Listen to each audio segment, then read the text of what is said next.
তুমি যাই বলো, মেজ ঠাকুর আসে মেজদির রূপের টান। রূপ না ছাই, কি এমন সুন্দর রূপ তোরা দেখিস বাপু, আমি তো বুঝি না।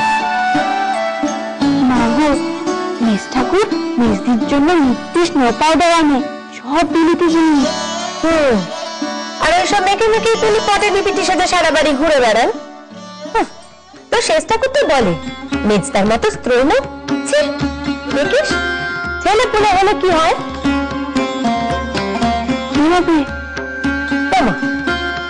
ছেলে পুলে হলে তো চেহারার চটক এমনি থাকবে না,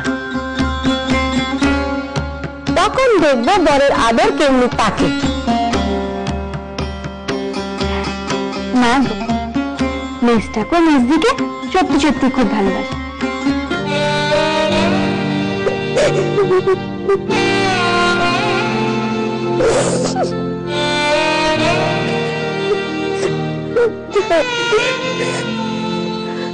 দিদি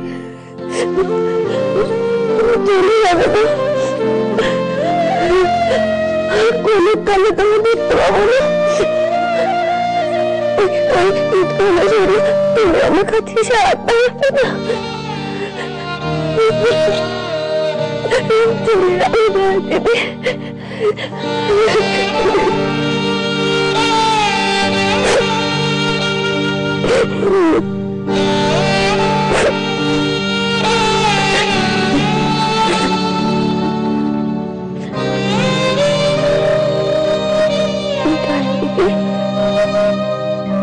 তুমি আমার সন্তানকে দেখবে না, সে তোমার চিনবে না ছাই দিদি।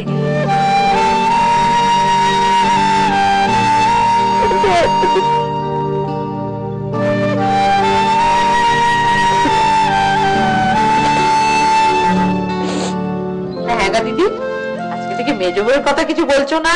মহারানী এখন একটু একটু বুঝছেন। কি বুঝছেন গো? তার চেয়ে বড় ঘরে নিয়েছে তো, এবার মহারানীর গোমর ভাঙবে, তার জন্য তার একটু মন খারাপ।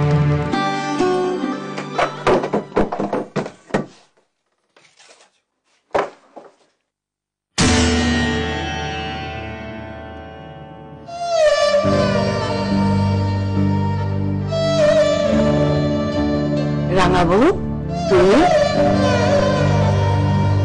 চলে যাচ্ছি জেঠি, তাই।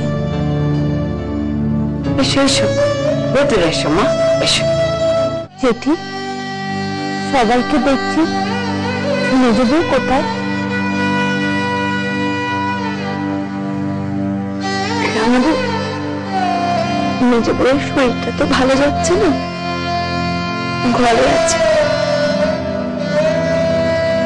জেঠিমা, একবার ওর সাথে দেখা করে যাব।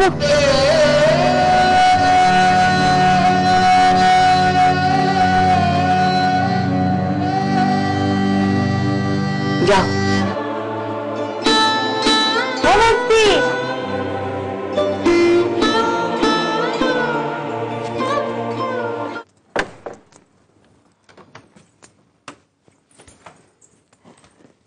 এই যে গো, উনি তোমার সঙ্গে দেখা করতে এসেছেন।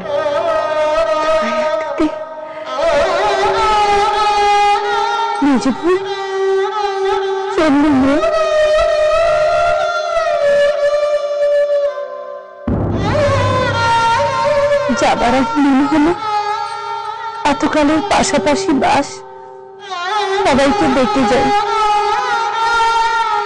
নিজেদের ঘরে আসতে বলবি না আমাকে?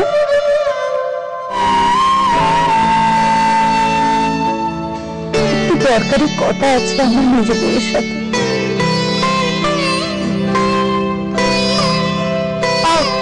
ঠিক আছে, তোমরা দুজনে কথা কও, আমি আসছি।